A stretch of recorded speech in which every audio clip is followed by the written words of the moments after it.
Kabilang ang Pilipinas sa madalas tamaan ng kalamidad tulad na lamang ng malakas na bagyo. Dahil dito, hindi na rin nakapagtataka ng ang ating bansa sa mga unang nakikibahagi sa Earth Hour simula pa noong 2008 na naglalayong tugunan ng epekto ng climate change.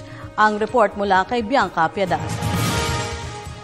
Paano ka makakatulong makatipid sa enerhiya ng buong mundo?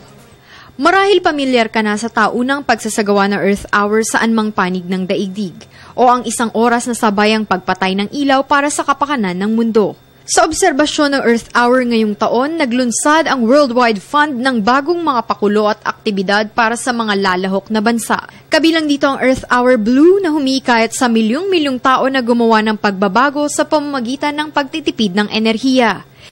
Kapit din ng Worldwide Fund sa social media users ang kampanya sa inilunsad nilang Instagram Superhero Challenge at napili nga ditong ambassador si Spider-Man. Kailangan lamang sundan ang 3 hakbang para sumali. Una, kumuha ng litrato kung paano mo ginagamit ang kapangyarihan na protektahan ang mundo. Halimbawa nito ang paglilinis ng kapaligiran, pagre-recycle o pagtatanim ng puno, maging ang pagsali sa Earth Hour.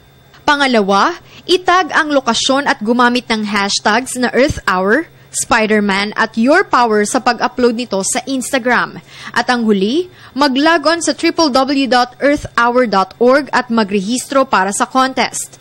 5 ang magwawagi ng mga inihandang papremyo ng co-founder at spokesperson ng Earth Hour na si Andy Ridley. 6 na pong kilalang landmark sa buong mundo ang makikiisa sa Earth Hour ngayong taon.